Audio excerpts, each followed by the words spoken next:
Earlier in the week, Donald Trump ordered the Treasury and State Department to look into lifting economic sanctions against Russia, because that's how you negotiate peace. You give Putin everything he wants before he sits down at the negotiating table. Before you ask him to make any concessions, you lift the economic sanctions. That's the art of the deal. So earlier in the week, Trump says to Treasury and the State Department, find out ways we can lift those economic sanctions that Biden and Obama imposed on Putin and the oligarchs. And then 2 days later, Trump tells reporters there are going to be massive sanctions against Russia. The usual chaos, controlled chaos. So why did Trump go from lifting sanctions to massive sanctions? Trump ordered our Pentagon to stop sharing intelligence with Ukraine's military. That was last week. We're no longer giving arms to Ukraine, and we're no longer even sharing intelligence, which means Ukraine has trouble figuring out where Putin's next missiles are coming from. And that is why Ukraine got hit by a massive Russian airstrike with 67 missiles and 194 drones hitting Ukraine's energy grid, killing 4. Now, Trump loves to say Ukraine is losing. Ukraine shot down practically all the drones. 22 of the 67 missiles did get through. They are putting up a fight, considering they're up against Russia. According to the New York Times, 40% of all weapons used by Ukraine's army manufactured by the Ukrainian people. Trump responded to the missile attacks by threatening massive sanctions against Russia, but Trump didn't mean that.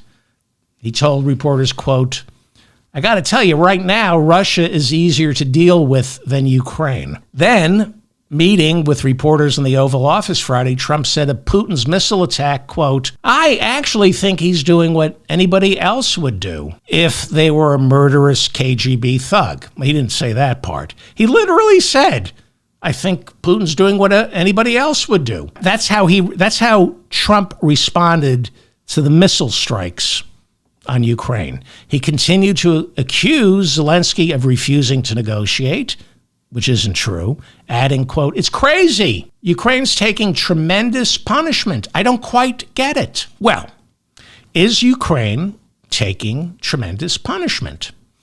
Philip Payson O'Brien and Elliot Cohen, writing in The Atlantic, say, quote, Ukraine is not on the verge of collapse. That makes the Trump administration's decisions particularly short-sighted and tragic, unquote. These are military historians. They point out in The Atlantic magazine, interest rates in Russia are at 20%, with 40% of all government spending going towards the war in Ukraine. Does that sound like Russia is winning? Nearly half what the government spends is on the war in Ukraine, and they're getting a stalemate? You might remember I told you last year that Russia was growing its middle class because of the war. But now the limits of a war economy are being made manifest by massive inflation and the inability to achieve economic growth because money, we all know this, money spent on war is not money spent on research and development. Then, of course, there are the brutal realities of war. Phillips, Payson O'Brien, and Elliot Cohen write in The Atlantic, quote, in 2024 alone, Russia suffered nearly 430,000 killed and wounded, compared with just over 250,000 in 2023. They're having trouble finding soldiers. That's why North Korea is sending in troops. They go on to write that if America bails on Ukraine, and it looks like Trump, on orders from Putin, is bailing on Ukraine, if we do turn our back on Europe and Ukraine, the EU and Great Britain have no intention of jumping ship with Trump. And the EU's GDP is 10 times that of Russia's. That doesn't include Great Britain and Norway. This is what they write about in Atlantic. So the idea that Ukraine is losing, the idea that Europe and Great Britain alone can't help Ukraine. I hate to burst your American exceptionalism bubble. It's simply not true. Now, I have mixed feelings about what's going on in Ukraine because I believe all war is preventable, and I do believe in negotiations, but I don't believe you negotiate your way into genocide, which is what Vladimir Putin is practicing in eastern Ukraine. Surrendering and then having mass kidnappings and genocide is not peace. Donald Trump is a liar. We know that. And if he says Ukraine is losing, I'm going to assume they're maybe not winning, but they're not losing. Do I want peace? Of course I do. Do I want negotiations? Of course I do. But negotiations that lead to genocide isn't peace. Chamberlain taught us that. J.D. Vance and Donald Trump are white supremacists who lie. I don't know enough about this, but neither do J.D. Vance and Donald Trump. I do not trust J.D. Vance or Donald Trump. When it comes to deciding who the bad guy is, if you have to choose between Zelensky or Putin, I'm going to trust the judgment of Great Britain, France, Germany, Italy, Poland, and Turkey, the entire European continent, Norway, Great Britain, Canada. I'm going to trust them before I trust Donald Trump or J.D. Vance. Asked Friday if he would provide munitions to Ukraine, Donald Trump said, quote, "I have to know that they want to settle. I don't know that they want to settle. If they don't want to settle, we're out of there." What does settle mean?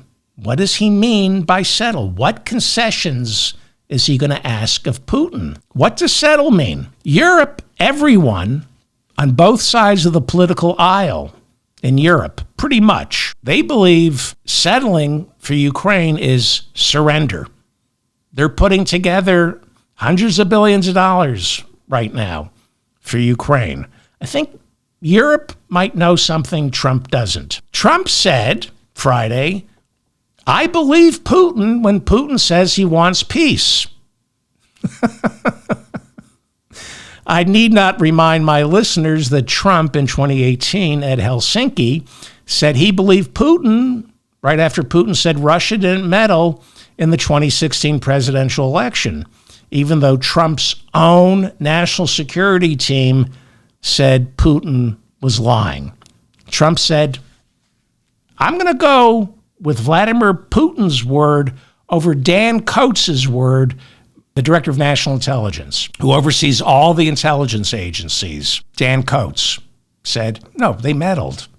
And Trump said, "I'm going to take the word of Putin over my own director of national intelligence," who last year told Bob Woodward, "I have no doubt that Putin is blackmailing Trump." Google it. Google Dan Coates, Republican senator from Indiana. Trump's director of national intelligence told Bob Woodward he has no doubt that Putin is blackmailing Donald Trump. Trump is a liar.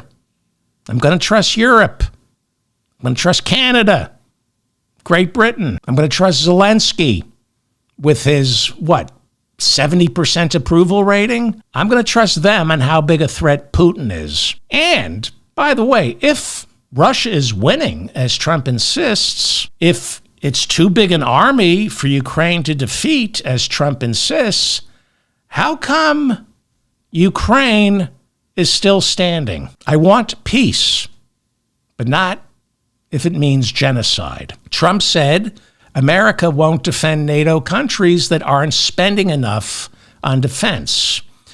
Trump accused all of Europe of being for the war in Ukraine. You mean they were for the Russian invasion of Ukraine? He said they don't know how to end the fighting in Ukraine, and I do.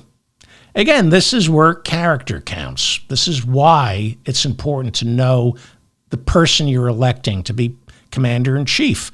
It's why you don't elect a man as president who was ordered by a jury to pay Agent Carroll more than $80 million for defaming and sexually assaulting her. Trump says Putin will be more generous towards Ukraine, quote, than he needs to be. Poland's president is Donald Tusk. I know it sounds like who's in charge of our country. It sounds like Donald Tusk.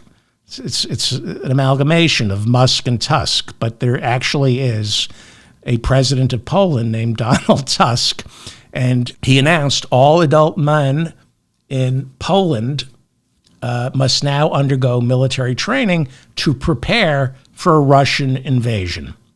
Tusk says Poland is looking into acquiring nuclear weapons as a deterrent to Russia. So, is there method to Trump's chaos? What does Trump want? What's going on? Trump wants four things: money, power, revenge, and white supremacy. And that's what he sees in Putin. Plus, as Dan Coats, Trump's director of national intelligence, said, Putin is blackmailing Trump. The fact that that's even a question after Dan Coats tells Bob Woodward this. So what is the larger game afoot? Partly distraction. Trump distracts, creates chaos. Chaos is distraction. It distracts his opposition from knowing where to fight him. Never tell your enemy what you want, because then they know what to take from you. So Trump, through chaos and distraction, never really lets us know what he wants. But if you're focused, if you're thinking 3 years ahead, instead of caught in the vortex of a Trump 24-hour news cycle, you know that Trump wants what J.D. Vance wants and what Putin wants: money, power, revenge, and white supremacy. How do you defeat Putin? How do you defeat Vance? How do you defeat Donald Trump? How do you defeat Mike Johnson? Take away their money, take away their power, take away their ability to exact revenge, and convince people who think they're white that in Trump's world, in Putin's world, in Vance's world, in Mike Johnson's world, you're probably not white. Before you want to be a white supremacist, and don't underestimate the power of white supremacy worldwide. Don't underestimate the threat and violence emanating from white supremacists. In this country, Putin is a white supremacist. You fight these people by reminding people who think they're white that in Trump's world, Putin's world, J.D. Vance's world, Mike Johnson's world, you're not white enough. Read the eligibility requirements. It's the fine print arriving with that white supremacy bill of goods. Offer is void where prohibited. White supremacy is only open to legal residents who are straight, male, and Christian at the time of purchase. Read the fine print. You're not white.